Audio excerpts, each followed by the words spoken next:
समाज के अंतिम पंक्ति में खड़े वंचित समुदायों, विशेषकर शहरी, आदिवासी और दलित वर्ग के अधिकारों के लिए पिछले 26 वर्षों से निरंतर संघर्षरत शशि अहिरवार को प्रतिष्ठित नेशनल फाउंडेशन फॉर इंडिया द्वारा सम्मानित किया गया है। वर्ष 2025-26 के लिए मध्य प्रदेश के गुना जिले से शशि के चयन ने न केवल जिले का मान बढ़ाया बल्कि निस्वार्थ सेवा की एक नई मिसाल पेश की। सन 2000 से लगातार ज़मीनी स्तर पर सक्रिय शशि अहिरवार ने शिक्षा, स्वास्थ्य, बेटी बचाओ अभियान, न्यूनतम मजदूरी और नशा मुक्ति जैसे गंभीर मुद्दों पर प्रशासन के साथ संवाद कर समाज में सकारात्मक परिवर्तन लाने का काम किया। शशि का सामाजिक सफ़र चुनौतियों और संघर्षों से भरा रहा, लेकिन उन्होंने कभी हार नहीं मानी। उन्होंने विशेष रूप से मुरैना, राजस्थान, छत्तीसगढ़ और महाराष्ट्र जैसे राज्यों में बंधुआ मजदूरी के चंगुल में फंसे आदिवासियों को मुक्त कराने में महती भूमिका निभाई। उन्होंने न केवल इन मजदूरों को मुक्त कराया बल्कि प्रशासन से समन्वय स्थापित कर उन्हें मुक्ति प्रमाण पत्र दिलाकर उन्हें पुनर्वास की व्यवस्था भी सुनिश्चित की। बंधुआ मजदूरी उन्मूलन के क्षेत्र में उनके द्वारा किए गए कार्यों को आज एक बड़ी उपलब्धि के रूप में देखा जाता है। इसके साथ ही उन्होंने जातिगत भेदभाव, शोषण के विरुद्ध हमेशा प्रखर होकर अपनी आवाज़ बुलंद की।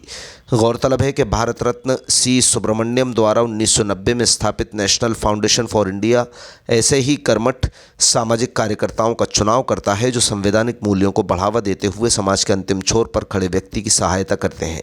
इस सम्मान पर खुशी जाहिर करते हुए शशि अहिरवार ने NFI ने उनके 26 वर्षों के कठिन परिश्रम को एक नई पहचान देने का काम किया और ये अवार्ड उन्हें भविष्य में दलित एवं वंचित समुदायों के लिए अपना पूरा जीवन समर्पित करने की नई ऊर्जा प्रदान करता है।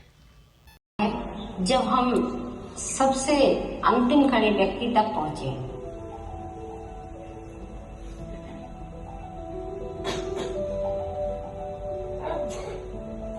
साल 2000 में जब मैं ग्राम कंचनपुरा में गई तो मैंने वहां पर देखा शहरी या आदिवासी समुदाय में ना बच्चे स्कूल जाते हैं, ना गर्भवती महिलाओं को कोई टीकाकरण है या अन्य कोई सरकारी सुविधाएं वहां तक नहीं है। सर्वप्रथम मैंने सर्वे किया, टीकाकरण की व्यवस्था बनवाई, बच्चों को पेड़ के नीचे बिठाकर पढ़ाना शुरू किया। जब धीरे धीरे मैंने यह काम शिक्षा और स्वास्थ्य से आगे बढ़ाया तब बंधुआ और बाल मजदूरी के खिलाफ भी अभियान चलाया।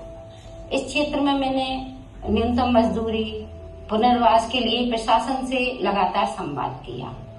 जब जातिगत भेदभाव के कारण बच्चों को स्कूल में बैठने नहीं दिया गया तो मैंने अलग से स्कूल खुलवाने का विचार किया और फिर मैंने प्रशासन से आंगनबाड़ी स्कूल के लिए सुनिश्चित किया कि भाई यहाँ पे आंगनबाड़ी और स्कूल खोला जाए। तो वहाँ पे सर्वप्रथम आंगनबाड़ी सुनिश्चित की गई। मैंने सीखा है कि जब सबसे वंचित समुदाय अपने हक को पहचानता है तो समानता, न्याय सिर्फ शब्द नहीं रहते, वह जमीन पर दिखाई देने लगते हैं।